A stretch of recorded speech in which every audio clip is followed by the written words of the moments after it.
With the first pick in the 2016 NFL Draft, the Los Angeles Rams select Jared Goff, quarterback, California.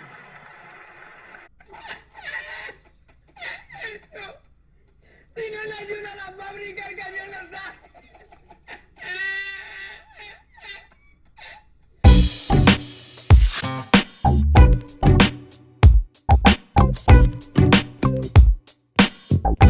Hey, what's going on, everybody? Welcome back. Today is kind of a special video because it's going to be the first video I do in my hopefully ongoing sports series. Yeah, the great thing about having my own channel now as opposed to a channel for a movie website is I'm still going to be talking probably 75%, probably closer to 90% about movies most of the time. But occasionally I will also talk about sports because movies and sports often are 1 and 1A of my two passions. I love watching them. I love discussing them. I love arguing with other people about them. You know, just as you can argue whether or not a movie's better than the other, you can definitely argue about sports. Easy. So right now is actually a pretty exciting time in the world of sports. Baseball just started up, even though I'm not the biggest baseball fan. We just had the NFL draft, and we're also right in the middle of the NBA playoffs. So there's going to be definitely a lot to talk about in the next coming weeks. But today, my first video in this ongoing sports series is going to be talking about the 2016 NFL Draft. Draft happens once a year. It's where teams get to stock up on some young talent. It's a hotly debated subject: who should go number 1, number 2, number 3, number 4, and so on. And it's often analyzed and debated for weeks to come after. And it's kind of exciting because, you know, you can't really tell who made good choices until, I don't know, a couple of years down the road, usually.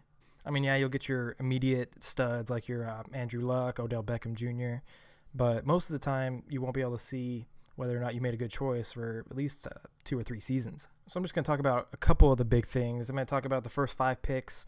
I'm going to talk about the whole Laremy Tunsil incident, and then I'm going to talk about a couple of the other teams and their picks, and a couple of the players I was interested to see where they went. I'm going to talk about them and where they fell too. All right, so let's talk about the first 5 picks. Number 1, we had Jared Goff going to the Los Angeles Rams. Number 2, we had Carson Wentz going to the Philadelphia Eagles. Number 3, which was kind of the first surprise pick of the evening, Joey Bosa from Ohio State going to the San Diego Chargers. And then another surprise was right after that, kind of a surprise. Ezekiel Elliott, the running back from Ohio State, going to the Cowboys, Dallas Cowboys. And then finally, in the 5th pick of the draft was a pretty talented guy, I must say, Jalen Ramsey, the defensive back out of Florida State. He went to the Jaguars. Let's start with the first 2 picks, 2 quarterbacks, Jared Goff, Carson Wentz. Goff went to Cal, and Wentz went to North Dakota State University. And both of these teams traded up to get into these 2 positions, and quite frankly, I don't understand what they were thinking.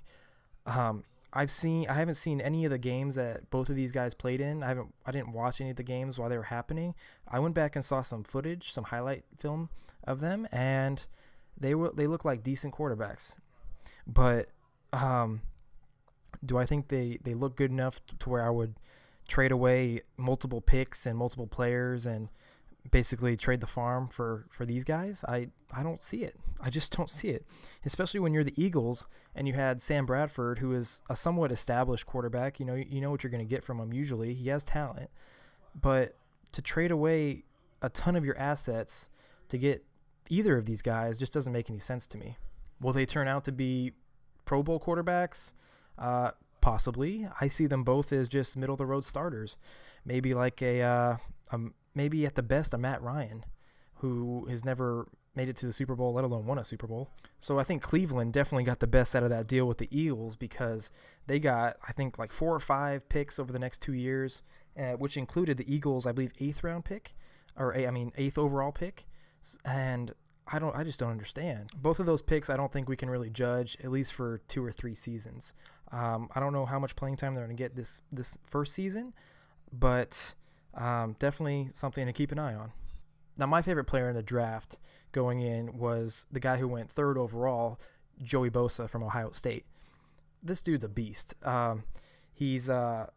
I think he wasn't lighting it up with sacks, but that was mostly because he was getting double and triple teamed on every play. I did see like 4 or 5 games that Ohio State played in, and they were just throwing everything at this dude, and he was still causing havoc, still getting tackles, still getting sacks, despite the double and triple coverage. Crazy. I thought he was going to fall to the Cowboys at number 4, and who knows, maybe they would have taken him if he fell. But the Chargers, haven't had a real defensive threat since Sean Merriman.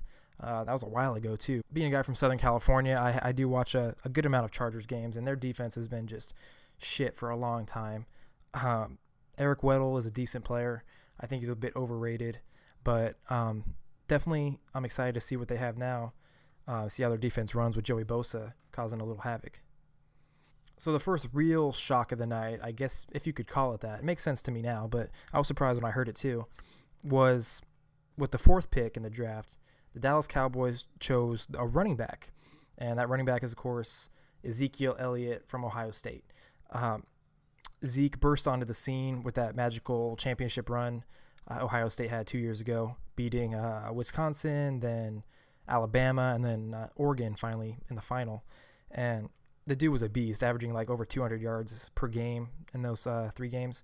Just a monster. He's a big, strong dude, really fast, really strong.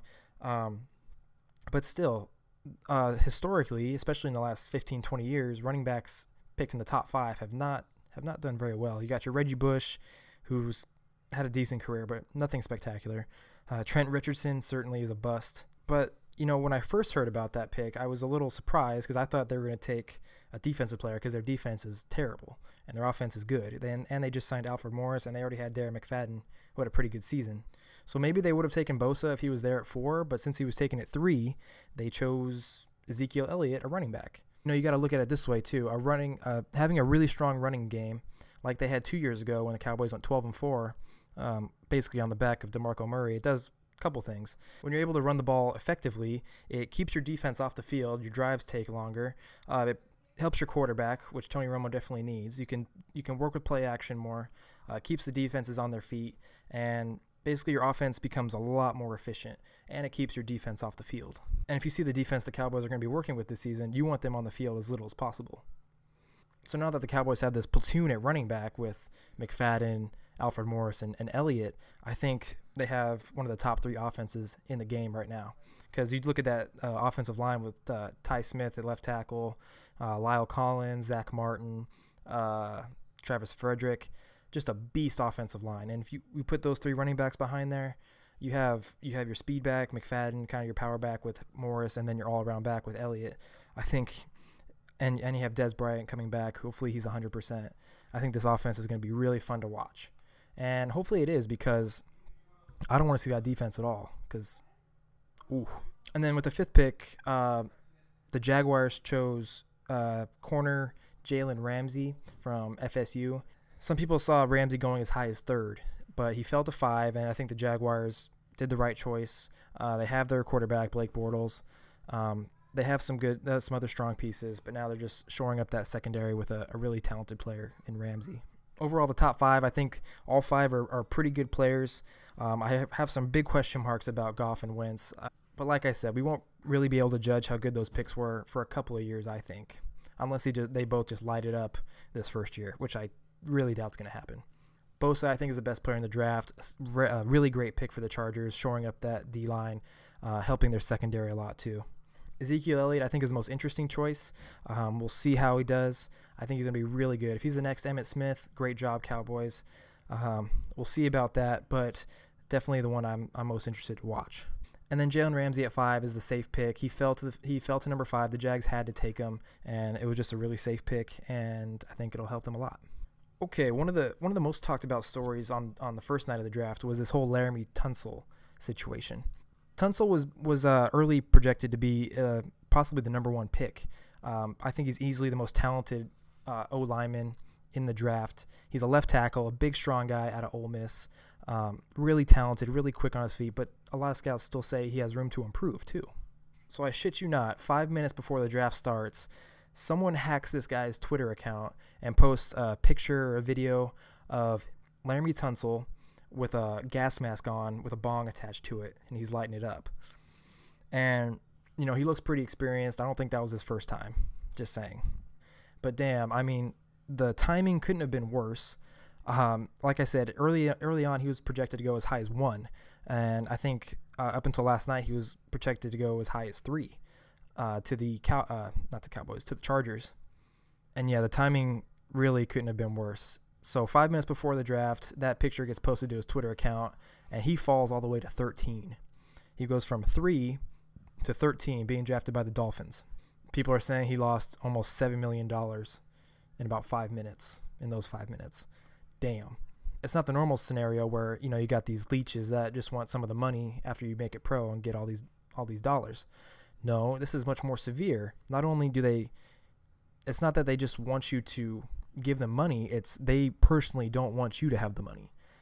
And that's just a whole different level of issues. I feel bad for the guy. I don't think it's very smart to take videos of yourself like that, especially when you're a 5-star recruit. Who knows how long ago it was? I don't think it was last week, but I don't think it was 5 years ago either. So take that as you will.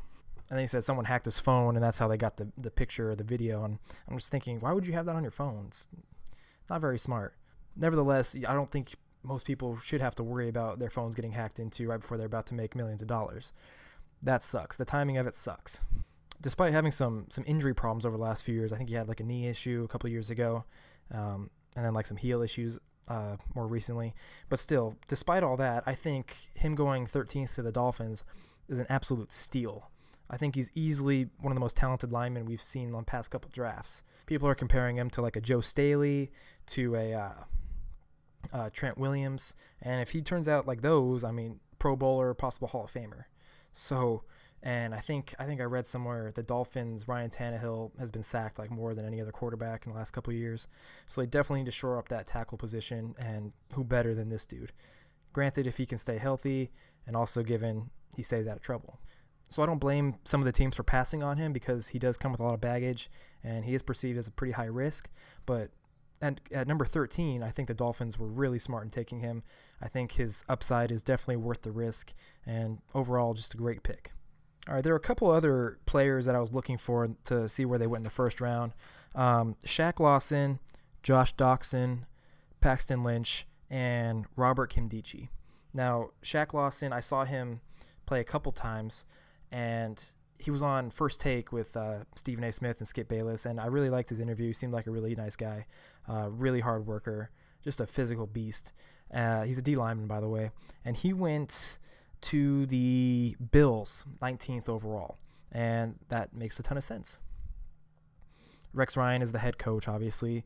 He's a defensive genius. He loves his defense. Rex Ryan loves his defense, knows his defense, and to add another stud D lineman to go with who they already have, I think that defense is going to be stacked for the next couple of years. Especially when compared to past years and past drafts, the wide receiver crop was a little thin this year. There's no Sammy Watkins, there's no Odell Beckham Jr., no Calvin Johnson, no AJ Green, no Antonio Brown, no Mike Evans even. So I thought the best receiver going in, I just looked at a couple highlights from a couple of different people.